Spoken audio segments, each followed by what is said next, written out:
I'm very pleased to be joined by Angus Taylor, the Minister for Energy and Emissions Reduction, but also Matt and the team at Ampol. It's great to have you here. And Daniel from the AW, it's great to have you here too, mate. This is a partnership for jobs.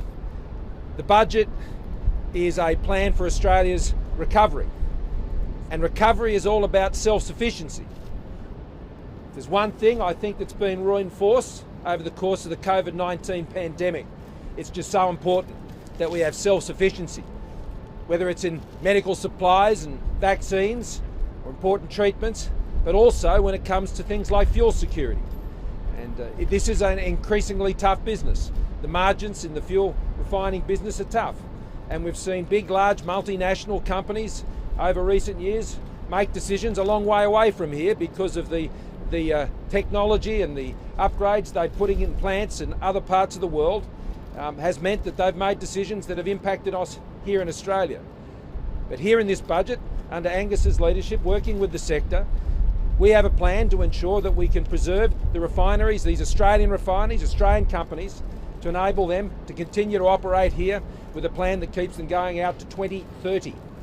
Now, it wasn't that long ago I was standing with Angus, with Dantine, in fact, down in Portland, ensuring that we were keeping that aluminium smelter going. Well, here we are today, on a very sunny day in Brisbane, ensuring that we're keeping our fuel refineries operational here and down in Geelong. Fuel security is important, not just to ensure the more than 1,200 jobs that are directly employed both here and in Geelong, 550 jobs here, and the many hundreds of contractors that also support the work that takes place here, but the businesses and the others who are part of the economy that make up this part of Brisbane, also significantly supported by the operations here at Lytton.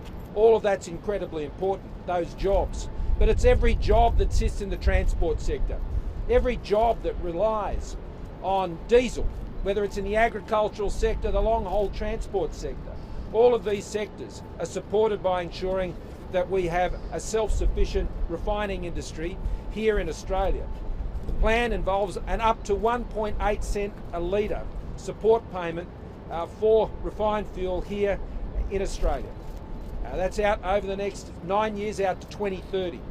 Now, the way it works, I'll let Angus Taylor explain it to you in more detail. But what it basically means is it supports the refinery and Ampol here to be able to keep in business, to ensure that they can keep the doors open and they can do this on a commercial basis.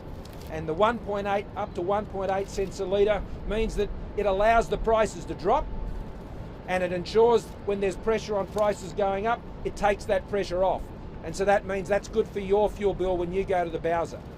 We're all about trying to reduce costs of living and keep people in jobs. And this plan is about doing just that. There are also important parts of this plan which relate to fuel standards and upgrading fuel quality and investing in the infrastructure. You would have seen, just as we were observing, the keen science that goes into ensuring the fuel standards that exist across Australia. We don't apologise for those standards. It's important for people's health. And this package supports improving those fuel standards while at the same time making sure that our refineries remain viable. And then there's also support here that relates to ensuring that we have the minimum holding requirements of our fuel reserves in Australia. It's also addressing national security. We need to be self-sufficient. We need to stand up for ourselves. And this policy, this program, this very significant commitment is ensuring that Australia will be self-sufficient, and that's an important part of our economic recovery plan, that recovering from the pandemic recession and the health pandemic caused by COVID, and this is part of Australia's recovery plan.